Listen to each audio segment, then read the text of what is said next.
People. So my name is Emma Quinn. I've been doing this work for 5 years, and I currently work at Share House, not as a peer, but as business development. But I'm very passionate about peer support. So Andrea, would you like to go next? Sure. I'm Andrea Hochhalter, and I am with PSAND, and I'm located here in Fargo. And I work on the team and really like to focus in on some of our operational work to get PSAND up and running and flourishing across the state. So welcome, everybody. Awesome. Tamara? I'm Tamara Heesers. I'm the recovery coordinator at the Harmony Center in Minot, and I'm also the executive director of Peer Vision for Mental Health, which is a new nonprofit in Minot. And I'm a PSAN member as well. Awesome. And then Isaiah. My name is Isaiah Keller. I work for All of Us in Recovery, and I serve in some other capacities with some nonprofits across the state. And I've been doing peer support for about 3.5 years. Well, thanks, everybody. It looks like we have quite a few people from all over the state joining us. Oh my goodness. Sorry, I'm like looking through everybody. Everybody jumped in on right at 12. So this is fantastic. So we'll just kind of start getting into the bulk of the information. I want to maximize your guys' time. So today's objective, after attending the session, you guys should be able to recognize and understand different types of communication styles and methods used as a peer. Hopefully you have learned alternate communication techniques, not always, oh, I see, sorry. I was reading that weird in my head. Communication techniques not always thought of through examples and reflection. Gain familiarity with the different places and environments you will need to communicate as a peer through review and sharing, and gain preparedness and tips for communicating with other professionals through discussing the benefits and challenges of doing so. So I am going to turn it over to Tamara, who's going to talk about the different types of communication. So I think when we take on the role of a peer support specialist or a peer supporter, we often don't think about all the ways that we have to communicate with other people. We think about the communication with the peer that we're supporting, but we don't necessarily think about all the communication we'll have to do with other organizations or professionals in different capacities. So first of all, it's not only about the words we say, it's how and when we say things and how our communications are presented. We might be called to professionally communicate in person, which is most common, through phone calls, via email, by text messaging, during Zoom or virtual meetings, which we're doing today, and through our notes and documentation. And I know that documentation is a whole topic in itself that we can't really get to today. And that our documentation or any of the communications we do needs to be objective and professional. So just think of all the ways that in one day you might have to communicate in your peer support role. Can we go to the next slide? So I just wanted to touch a little bit before we get into the more of the meat of it on communication approach and style, because we kind of pride ourselves as peer support specialists, I think anyway, as being more relaxed, very relatable. Sometimes we're kind of edgy people because we've been through some experiences and that helps us relate to other people. But it is important that we look at how we present ourselves when we're being a professional peer support specialist, especially when we're involved in an interdisciplinary team and having to communicate with other people in a team. I just wanted to say things about 3 things. First of all, body language. Body language is really important when you're communicating either with a peer or with a coworker. Well, let's say we're communicating with a case manager, or we're communicating with another peer specialist or something like that, or we're communicating with the person that we're supporting. Body language is so important. We can come into a communication kind of disinterested, or we can show that we're interested in what's going on with that communication. You know, if we're distracted and we're on our phone or whatever like that, we're typing, that kind of thing, it can really portray to someone else that we're not interested in what they're saying. And so being attentive to that person. Closed versus open. I have a really good example of this. You know, we can be very standoffish and closed, or we can portray ourselves as being open to individuals we're talking to.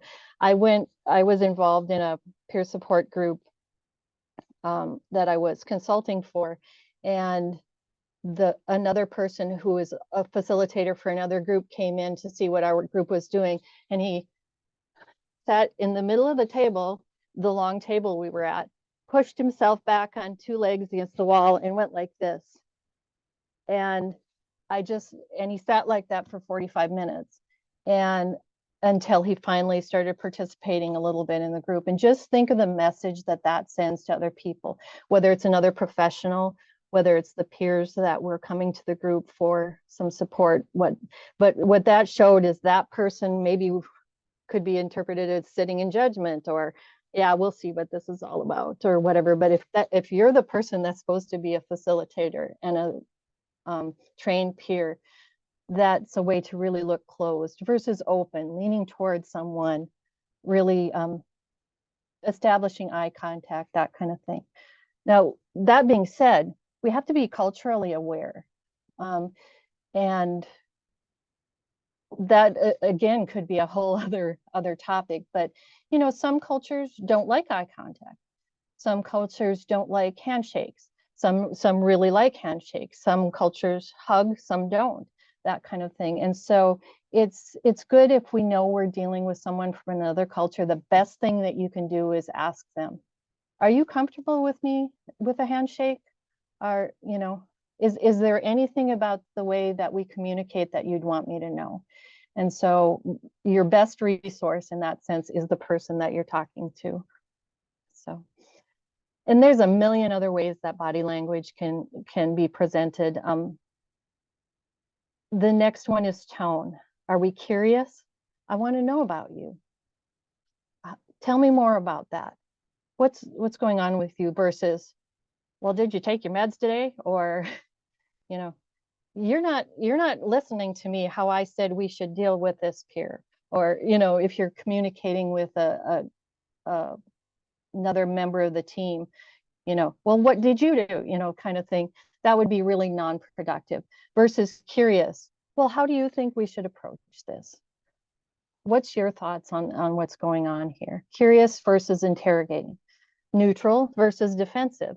Sometimes, you know, sometimes I think, have all seen that when we're working as a peer, we can have some people from other behavioral health walks, case managers, doctors, that kind of thing, that can go, you're just this peer support thing, and we don't have to listen to you. And it's really easy to get defensive, because we do get put down sometimes, or people don't understand what our role is. And so in turn, I have seen myself get kind of defensive. And I really have had to learn to move back into a neutral kind of position. Because if you get defensive, it puts up a wall, either with another professional or with a peer you're supporting, and really creates a difficulty in that sense. So just take a neutral tone, and that mixes with being curious as well. And then reciprocal versus dominating or timid. What does that mean? So one of the basic principles of peer support is that our relationships are reciprocal. They're give and take. We see ourselves on an equal level with the peers we support, and also with the professionals that we deal with. And so reciprocal means we don't come in and pretend that we're dominating and that we know everything. We also don't come in like we're timid and we know nothing, you know. Um, Come in on that level that I am a professional in my area of expertise, and I have a right to be in this conversation, and I'm not going to dominate you, and I'm not going to be, timid around you either. It's a reciprocal exchange. And then the last thing I was going to mention is just using appropriate language. Like I said before, we can kind of pride ourselves on being a little edgy or a little different in the way that we're allowed to communicate with peers and things like that. But we also have to know when that type of language serves us or not. I think of one person that I know that I just love and is a great peer supporter, but throws the F-bombs around a lot. And that might be okay in the situation where you're supporting people who are using F-bombs a lot. But if you go into a professional situation, a meeting or something like that, and you're throwing F-bombs all over the place, other professionals might shut you off and think that person, doesn't know how to communicate in a professional setting. So we really have to be adaptive and know when that type of thing serves us and when it doesn't. Profanity is usually not a good idea in a professional setting, but again, you gauge what's going on with the other people around you. And then again, getting defensive. Do any of you have comments you'd like to make about these three things: body language, tone, and language? Any experiences that you've had? Hi guys, Chanel here. So I love that you mentioned that F-bomb thing because I have a client that's like, she's just fun and energetic, and it's hard not to just join in her on that F-bomb drop or whatever. But that's how we communicate. So I'm not even gonna lie, I'm one of those, we communicate like that. And the more that I meet her at her level, the more she opens up to me. And the more we have to talk about, and she enjoys working with me too. She told me yesterday, like, I just love working with you. Like, and so I'm really glad that I can have that connection with her, but then there's other people that I meet with that absolutely no, you just don't even, you can feel the room of not even using profanity. So that's all I got. Yeah, and we have the right to kind of read the room and gauge, what works for us or not. And what peers are so good at is relating to the peers that they're supporting. And it sounds like you're really doing that. So, any other comments on that or experiences?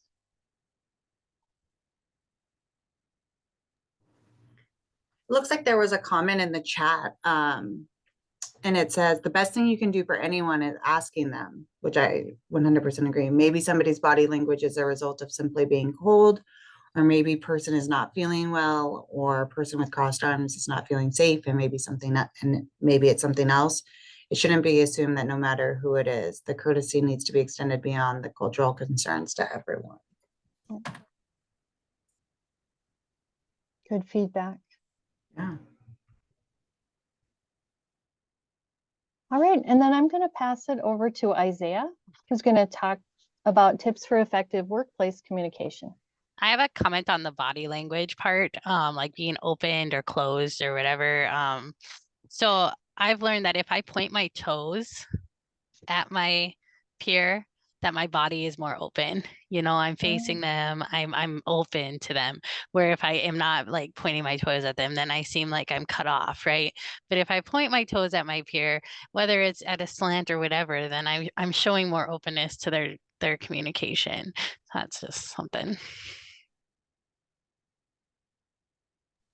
Thank you for Awesome. that. Yeah, That's a thanks for good tip. sharing. Yes, workplace communication is, I mean, it's vital, and it's like leadership. Everything rises and falls on your ability or inability to communicate effectively. There was a study that had come out, and it was really shocking. I figured it was high, but I didn't realize it was this high. But a study had come out that showed that 86% of employees and executives blame the lack of effective communication and collaboration as the leading causes for errors in the workplace. I mean, that's a staggering number, and I mean that changes obviously, and that's not that's not permanent across the board, but in this swath of the study, they showed a high rate of employees that pointed to a lack of communication. So this communication breakdown is, I mean, in my opinion, from my experience, I've seen it, over and over and over.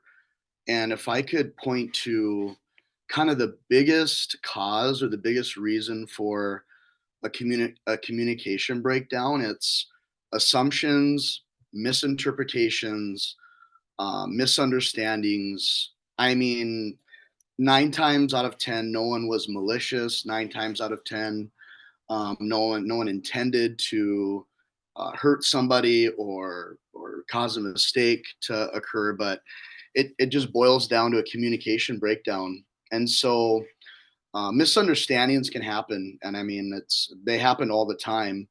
What we're trying to maybe focus on today is how to reduce the amount of miscommunication. So assumptions happen when people assume that another person is approaching the same problem or the same situation in the same manner. So, I'm not a very good mind reader, and sometimes I've been guilty of expecting people to know what I'm thinking, expecting others to know what I'm going to do and how I'm going to do it. And so I've been challenged, and I'm sure many of you have. It comes down to how can I communicate effectively to bring a greater level of clarity. Um, and so there's some different strategies to overcome this. I think of just demonstrating and practicing your skills on communication, not assuming, and kind of working together more often. I know we all have tons and tons of meetings, but maybe there needs to be another meeting. Maybe there needs to be a weekly meeting. Something that we've been doing in one of my projects are these level 10 meetings. And I had never experienced them before, but once I started doing them, I was like, wow, this stuff is amazing. And basically what it is, it's really simple. It's meeting together with your team and going over the strengths, going over the weaknesses, problems, concerns. You just kind of address things kind of across the board. And what that does is, in a short amount of time, you can eliminate a lot of confusion, a lot of misunderstandings, so that on a day-to-day basis, people are on the same page. Um, and so one of the things we can do to kind of improve our communication, and these are just some simple tips, some simple principles, is understanding your own communication style, becoming more self-aware of how you communicate. What are your strengths? What are your weaknesses? Are you very direct, very black and white, kind of like me? I want the facts. I want to know what's going on. I need specifics. Or are you a storyteller? Are you more systematic and logical? Are you an introvert, extrovert? Depends on the day, maybe. So we really need to be self-aware of how we communicate and how we are projecting ourselves to clients. But specifically, what I kind of want to focus on is in the workplace with our peers.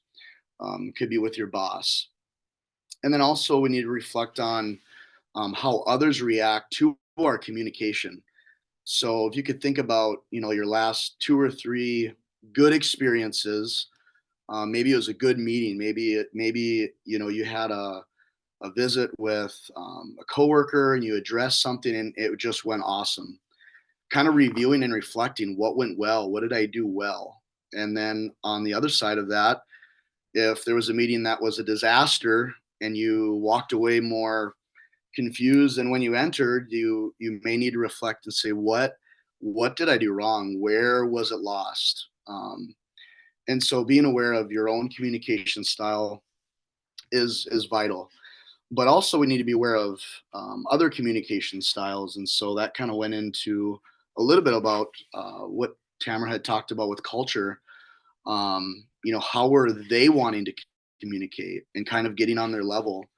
You don't need to compromise your own belief system, but you can relate with people kind of how they're relating. And so, I mean, a simple example is you probably won't communicate with an attorney the same way that you're going to communicate with your fellow peer support or with your boss. So getting on their level, and then as you do that, you're building rapport. There's some really incredible trainings out there on mirroring and how to really communicate effectively. And I encourage anyone that's wanting to learn more about that to check some of those things out.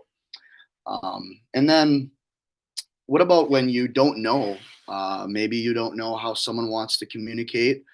Maybe you're struggling to figure out, if they want a handshake, if they want a hug, if whatever it is that maybe their background suggests. Then it's okay to ask. Would tomorrow morning be a good time to talk? Do you prefer we meet in person at a coffee shop? Do you want to go to the office? How are you wanting to connect in that manner? And so, I mean, very rarely will someone say, well, that was the most ridiculous question I've ever heard. How dare you ask me that? Most times people are going to be very appreciative of you asking to accommodate. And then also, kind of another tip to curb errors in communication is learning how stress impacts communication. When people are under stress, they're going to react differently. Um, I mean, I've seen people overreact, blow up, and really it was over nothing. It was just they were having a bad day.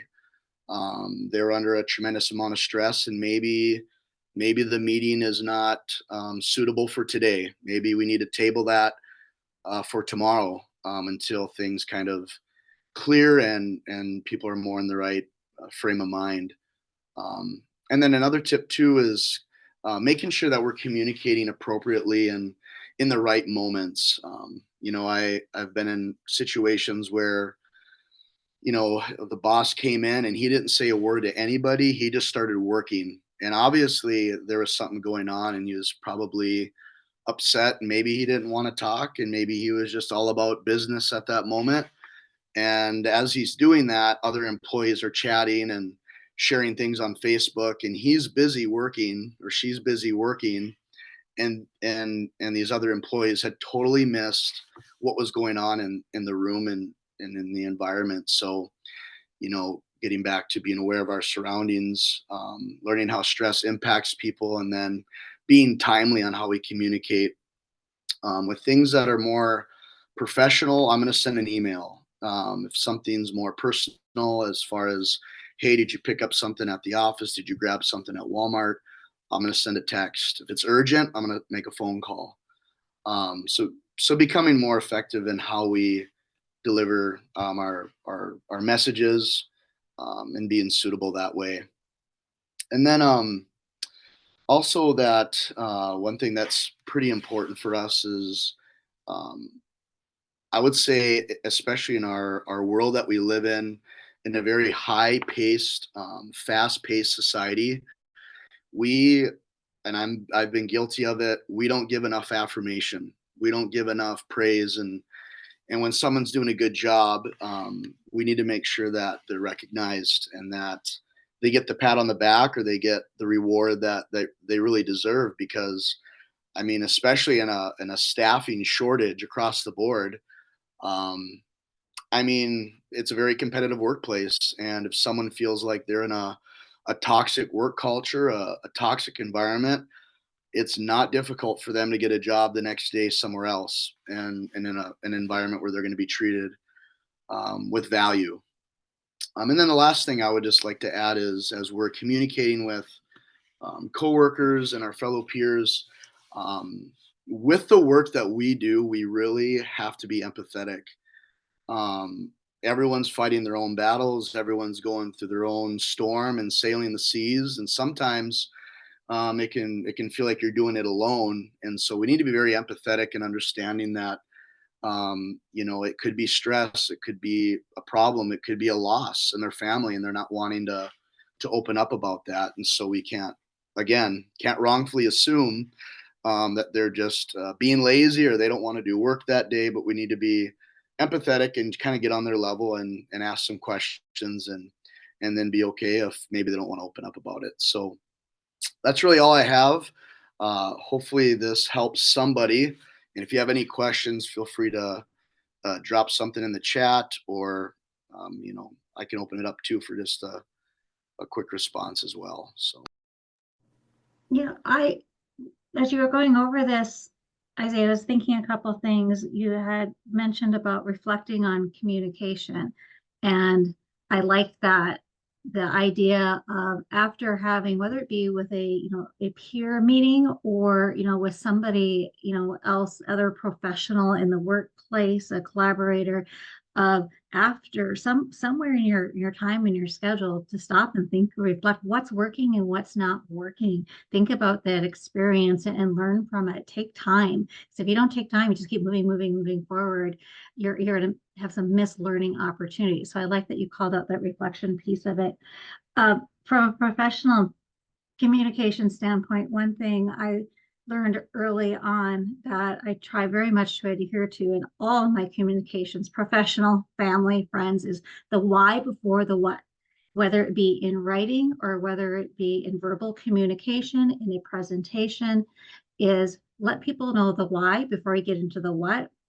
They're going to know what you're going to talk about and be able to follow you and be interested and willing to listen when they understand the why before the what. It works really well in email communications to get the why right up at the front or in the subject line versus having people read through and go, before they even get to it. So that's just been a really simple little thing that has worked well for me. With that, it's kind of like, letting people know what is your intent and the desired outcome. And those are things to think about before communication is, okay, why am I going into this? If I'm, like you said, meeting with that, attorney, what do I want to get out of this conversation, and be thinking strategically about that. So good stuff. Thanks. Awesome. Thank you. And Calvin had a really cool comment. He said, I had a peer that was unable to speak, but couldn't hear. He had no phone, so texting was out. But we found a way through pictures, facial expressions, and gestures. So really using that body language again. And, I actually have the opposite problem of sometimes I don't want my face to say something and it says something, where I'm like, oops. But yeah, I think we always forget like how much body language really does impact, whether it's be facial expressions, pictures, or gestures, things like that. So yeah, great. So now we're going to talk about situations in which you might be required to communicate. So when I was working as an active peer, I actually worked with law enforcement quite a bit. I was really grateful that I had quite a few different police officers call me when they would find my cards on my clients or previous clients, to help me like mitigate a situation instead of just picking them up and sending them straight to jail. They were often trying to help.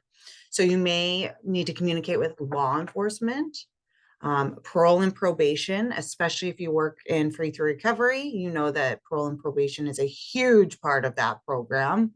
So working with them, jails. I know a lot of my previous clients have been incarcerated prior. So making sure that we're on good terms with jail staff as well. One thing that I don't think we think about a lot, but is courts. We may have written a letter to like an attorney or a court before, but you could also be subpoenaed as well, in your notes. So that's why it's really important to be objective in your notes and not subjective. And like we said, that's a whole different topic, but it's something to keep in mind, is that anything that you have notes on or the interactions, you may be asked to testify on those as well. So social services, I know I worked a lot with CPS workers, social workers, eligibility workers for things like TANF or SNAP, housing.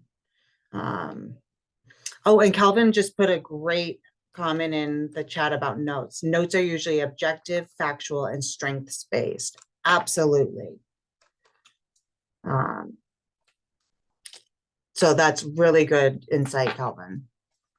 You also might have to work with treatment centers. I work at Share House, since we are a treatment center, I sit right next to our admissions teams, and I actually hear it's so much fun because I hear a lot of the time being like, oh, they're care coordinator or peer support, or, you know, they're working together. So a big thing about that is making sure all ROIs are signed. Employers. So sometimes you might need to help, you know, navigate a situation with with one of your peers' employers. Landlords, whether you're helping people get into an apartment, move, or maybe there's just a situation that might need some help. And then your own organization, which if you, within our organization, there's multiple ways to communicate and you know, make sure that your concerns are heard. But one way that we specifically were talking about was where you're going, especially in high risk situations. When we're meeting people where they're at, sometimes we can be put in less than ideal situations. And so making sure that you're letting people know that, hey, I'm going to this address. It should take I should be back at approximately 12:37. And if you don't, you know, please call the police or please call me or whatever you want that plan to be. Now, each organization is going to have different policies on that, but making sure that you're communicating that within your organization so that way everybody can be safe. Oh, and Calvin said always back into parking spots when available. Well, that's a really good tip. So You bring up a good point there, Emma. Just, you know, with a lot of our work sometimes being crisis intervention, and every agency is going to have a little bit of a different policy, but I think across the board we should really be communicating with someone that knows where we're at, and hey, this is kind of a risk. This is a higher risk environment, bringing them along and just citing on caution. We know what industry we're in, right? Lots of overdoses, lots of it's sometimes pretty dangerous situations. So we can't emphasize that enough in the day that we live in. So and you know, one thing that I used to always do is that if there was, I was going to say, Calvin just kind of hit on it, but if I knew I was going into a situation where I maybe wasn't sure what was going to happen or where I was going or what exactly, I would take somebody with me. So that way there was always two people. So, you know, if something happened, one could be calling whoever needs to be contacted while the other one's dealing with the situation, or there's, you know, things like that. So I'm not saying every situation is dangerous, but making sure that your organization has policies in place about communication of when we're going into less than ideal situations. So is there any other place that you guys can think of off the top of your head where you might be required to communicate with, or even just who you might need to communicate with? Well, I go up into the behavioral health unit of the hospital once a week as a peer specialist and do a group up there. And so that's another setting that I communicate within. Yeah. And that means that I have to work not only with the peers there, but I have to collaborate with the CNAs that are there and the nurses and the social workers on the unit as well.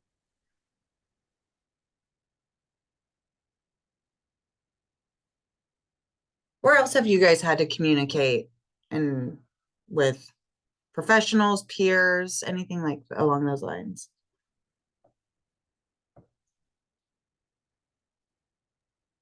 I just saw that chat in the text, and it's exactly what I was gonna say is family members if we have an ROI, you know, Oh, yeah. I've had to contact people's family and be like, hey, have you heard from them or seen them? Like, do you know how they're doing? And yeah, I'm actually going through that right now with somebody. Yeah. In fact, actually, I'm glad you said that out loud because I was like trying to think of what that comment meant, but I just wasn't reading it right this morning or this afternoon. Um, but yeah, in fact, actually, like I can think of one family that we've grown a relationship, and my past client was 100% okay with that. But making sure that we're still respecting our participants' privacy and what they're telling us, while talking to family members can be really important too. So being able to, dictate exactly what we're talking about. Let's see, clergy and community support programs, absolutely.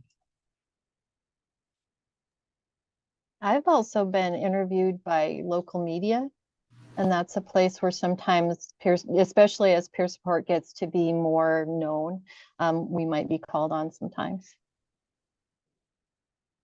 Let's see, emergency departments, churches, bus stops, on the street. Calvin says, everywhere I go. I do believe that, especially with Calvin. Let's see, resources in the community where a client is not able to physically go out and utilize the resource, and education. And anywhere I'm present, I'm trying to reduce stigma. Paramedics and dispatchers, absolutely. See, this slide could have gone on and on and on. So yeah, so the point is that, we really have to communicate with just about everybody in the community. And so the more ways we can do that professionally within boundaries and ethically, the better. So next we're going to talk about kind of the benefits and costs to good communication. So we're going to talk about first the challenges of communicating with other professionals. So sometimes we're not taken seriously and we receive criticism as peers of like, oh, that's just a peer support. They don't know what they're doing. They're not trained in this.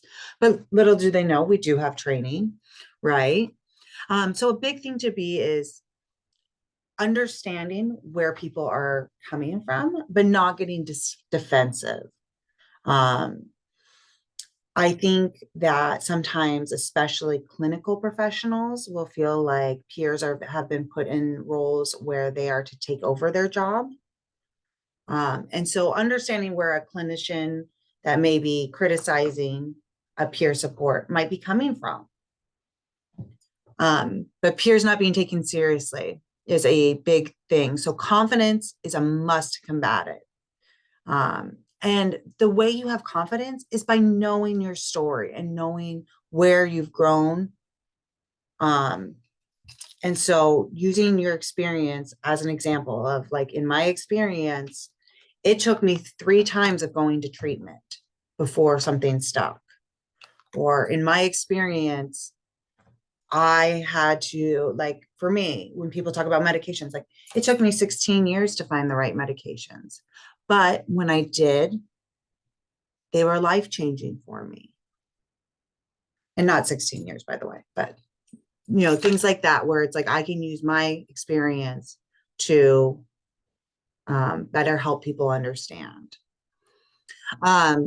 Release of information, we already kind of touched on that, but I think it's pretty common knowledge of making sure all of those releases are signed. But the more, if you think that you need a release, you do. Let's just put it that way. Like, yeah, because that's how we protect people's privacy. And at the end of the day, people are telling us very personal, very private things. And so we want to make sure that we're respecting privacy. Not to mention, we also have guidelines. One thing I thought of, Emma, when you were kind of going through the criticism part and kind of you could say maybe the stigma against peers is, a lot of these professionals, they went to school for a long time. They worked really hard to get where they're at in their profession, whether it's a nurse or a doctor or a clinician, a social worker. And so, they may not know that you've been to college or that you've done schooling, but even if you haven't, you've been through training. And so it's okay to explain that, and to kind of communicate your industry. I do this a lot. I feel even more and more now than ever before is I'm explaining behavioral health. It's kind of a unique industry, isn't it? I mean, it's a beast in and of itself. And I've had to explain, well, behavioral health is really like unlike anything else. There are regulations, there are standards, but it's not your typical format. It's not your typical process. And people are pretty receptive to that once you kind of break it down for them. So like Emma said, knowing where they're coming from when they criticize or point out flaws or weaknesses, we can just use that to become better. So And then, one challenge that I always encountered, especially sometimes in the ERs, is professionals not giving my clients respect. And that would always really kind of like hit a nerve with me, because it was like, they're still humans, like everybody deserves respect. But Isaiah kind of like touched on it. Not everybody understands behavioral health. And so remembering where people are coming from, I think is really important. And just having that calm, I think I was trying to kind of read through some comments while um, Isaiah was talking, but gratitude and humility will change your life and the world you live in. I 100% agree.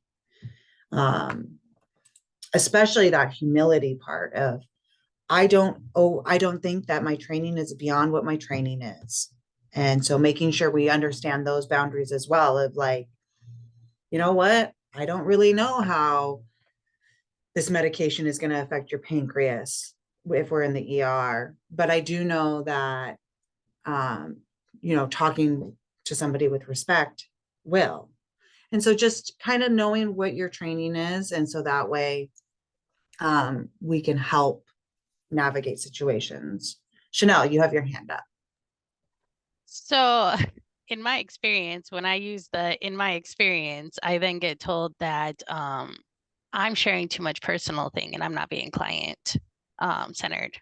And I'm like, well, that's kind of my job, that's kind of what we're supposed to do, is advocate and relate. And and I that it just drives me nuts. It drives me nuts when I get told that, oh, you're sharing too much personal information. Well, that's kind of why I'm here, to share my personal information. I'm not supposed to have shame in my game. Like, there's a limit, of course, but I mean, like, that has just been something that I've had to deal with a lot, being on a behavioral team. And another thing was, I forgot the other one. Never mind. That's okay. No, you bring up a good point though, of like, I think that part of that is reminding people the role of a peer, of that it's to share my lived experience with these people to give hope. Um, and so, because I do think I've had to explain that many times to other professionals of like, well, what is a peer? And it's like, well, that means I have lived experience. My job is to share hope and help them navigate whatever system we are, a part of. So, yes. Any other good questions? I try to emphasize that we are a resource for the professional staff as well as clients. I feel that we can often bridge the gap in understanding from both sides. Yes, we are going to talk about that in 2 seconds too. That's fantastic.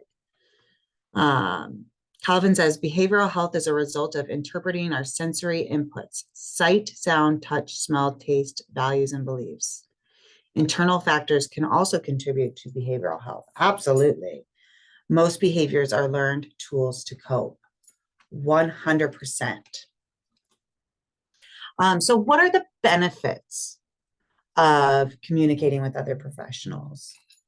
One thing, and I know Jean talks about it in the training, I've heard her talk about it enough, but we're able to translate what people are saying to a participant. So sometimes I've worked with clients where we'll be in a meeting and I kind of get what they're saying, but I can tell my participant is not. And so I can help bridge the gap because I know somewhat what's going on in their world to professionals and vice versa. So being that translator is one of the really big benefits of being able to communicate with professionals. If we're just slowly or just focused on communicating just with our participants, we're going to miss a lot of the professional things that doctors, clinicians, social workers, people like that are going to be saying. So we need to really be paying attention to both. It helps the participant be taken more seriously when we're communicating well with other professionals. It shows them that they are serious. It shows other professionals that our clients are serious about recovery. People that aren't serious about recovery and don't want something better, they're not going to do anything to change. And so making sure that, our clients are given the respect that they deserve, but also that our clients are giving respect as well. And that will help the entire situation and being taken seriously. Improved communication equals better collaborative care. If people can see the full picture, they can give a better plan of care. However, if they are only being told certain things, they're going to go off of those certain things that they are told and make plans around that. So I think of, like, if you go to personal counseling and therapy and you're just saying one side of the story and it's like negative, negative, negative. Well, they're going to tell you how to get out of that situation, right? They're going to help you get out of that. But what if there's actually quite a few other outside factors that are going into that situation that you're not being upfront and honest about? Well, then it's hard to see the whole situation. So improved communication equals better collaborative care. I'd like to answer Oh, Palin's maybe inquiry or question. yeah. That's an awesome inquiry because I think you were there too, Emma. You sat at the same table as me. So last year, the state put on an integration with peers training. That was probably one of the best trainings I've ever been to, hands down. It was put on by Heather Brandt. She brought in some extremely highly qualified professionals, and they were peers, and they helped explain to a room full of clinicians, social workers, therapists, the role of peer support. And so I think what that really did was it helped us understand their role and kind of what you had mentioned there, Palin, like how we can take them more seriously, but also it helped kind of bridge the gap on how they can take us more seriously too. And so I think as we continue to have more of those trainings, that gap will begin to diminish. So I just wanted to add there's a lot of tremendous work that's being done on that front. And what's interesting is, like, so speaking of that training particularly, I remember I was sitting at a table later on with another gal that worked in like the admissions department of a place. And she said, well, I can barely figure out how to use a peer just in our facility at all. Why would I need to in admissions?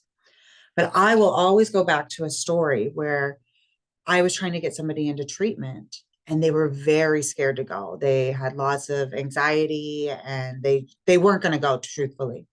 And the admissions department, over the phone, she talked about her own experience and how scary it was going to treatment herself. And that now she gets to work at the treatment center, and she just used her lived experience and did peer work. I mean, honestly, I don't even know if she was like a peer, truthfully, but she used her lived experience to help connect with my client. And by the end of the call, we got her in the car and she was off to treatment and stayed the whole time. It was so impactful, actually. I happen to know their CEO. I emailed him to say, you need to give your admissions department, high five or raise or whatever. Like, I'm going to sing their praises because they were so incredibly helpful. And so, you know, Pauline, is that how you say your name? I just want to make sure I'm not butchering your name. I apologize if I am. I wonder if professionals gather with concern about how they can be taken seriously by peers. I do think actually sometimes they do too, but I think it's more on an individual basis.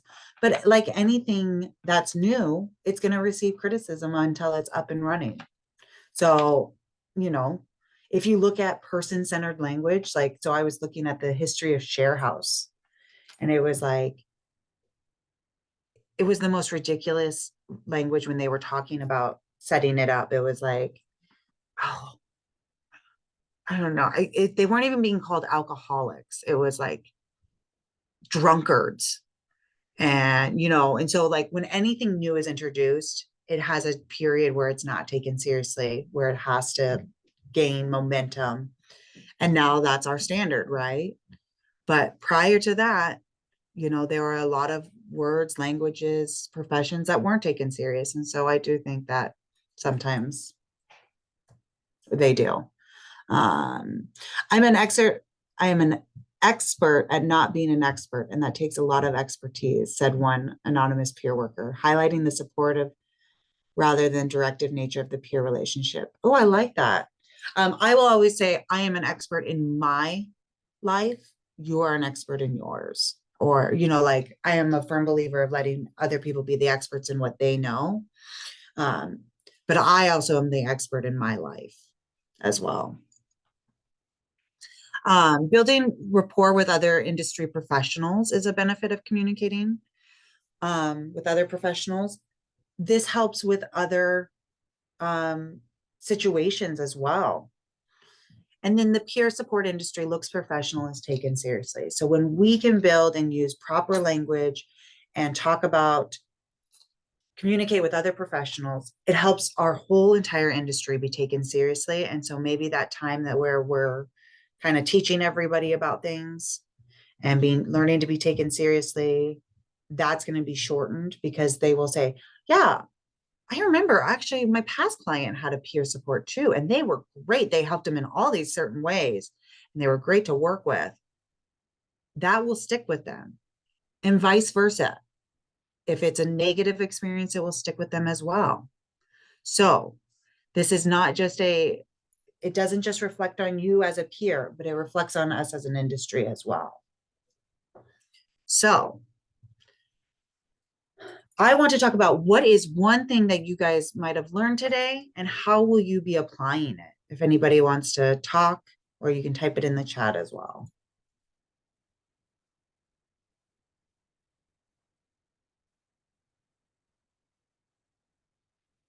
Nobody learned anything? Oh no.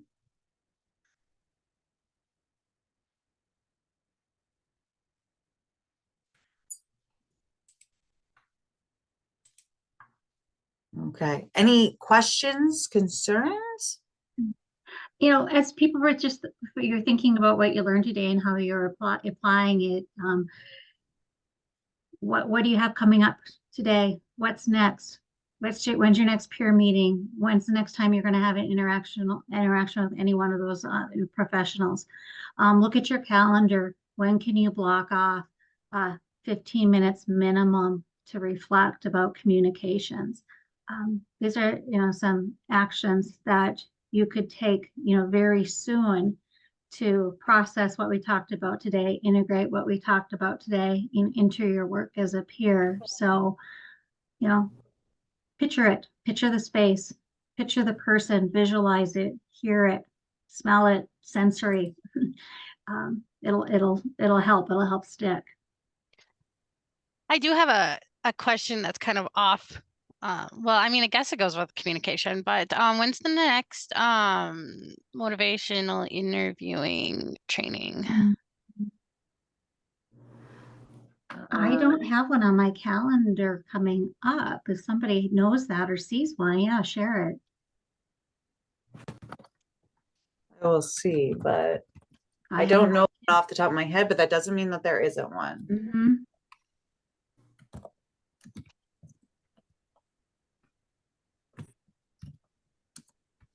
I like what Calvin said, and sorry if I missed your guys' comments. I'm trying to do about 3 things at once, but challenge your biases. Oh, that is not the website I wanted. Let's see. If you guys aren't familiar here, I'm going to put this in the chat. It's going to be a list of all of the behavioral health trainings that are coming up. So let's see. As Emma's doing that as well too, I want to make sure we don't miss out on upcoming opportunities and announcements. Tamara? Yeah, I want to make sure just to a couple of wrap up things, some upcoming opportunities. Our next Lunch and Learn will be Friday, April 19th. That's 3 months from now. We do them quarterly. But we need your topic and information ideas. And if you go on, I put in the chat the link to get your CEUs, and there's a question on that form that you fill out, online form that asks for your suggestions on our topics. So we want to hear from you and what you need. Just some comments too. There's an North Dakota military endorsement training for peer support specialists. Here's a link for that. They're doing some training through Psych Armor. And so there's a link for that. And then if you are part of a local group that would like to organize and have a local peer support group like we do in Minot, Bismarck has one right now, contact Isaiah. His number and his email are on here, and he can give you more information about forming your local peer specialist group. So the peer supporters need support too. And so having a local group is really good. You want to go to the next slide too? So you can find Peer Support Association of North Dakota on the web, peersupportnd.com. You can email us at peersofnd@gmail.com. And the QR code will take us to, will connect you to our resources online as well. And Can I'll you go make sure back? you get invited to future events. I will only send out invites in people's email boxes if they have signed up, expressed interest. So it's the only way you'll get an invite. Can you go back one of the pages so I can take a picture of it? This one? You bet.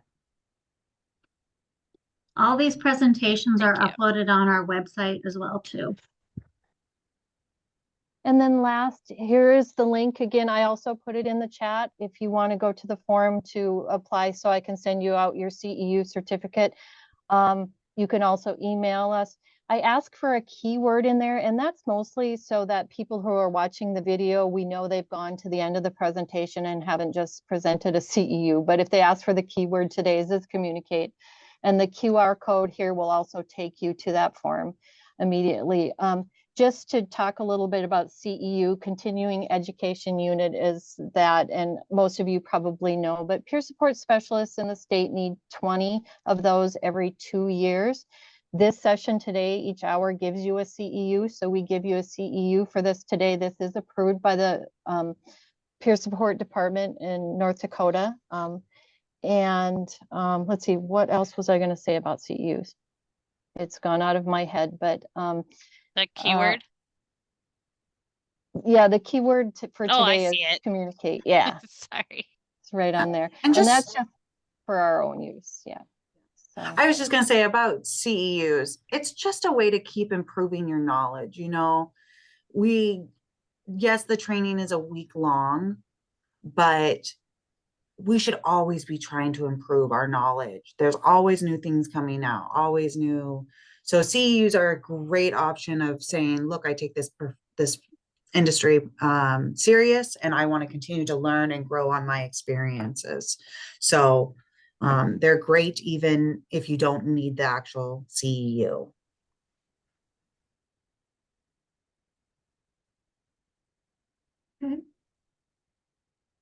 Okay. And- Was that our last slide as well? yeah. Yes. Okay. Well, I was going to say that actually brings us right to 1 o'clock. So we will be done with our lunch and learn for today. However, we are going to continue to keep the meeting open for a little bit afterwards if we want to all connect. And, you know, we can chat about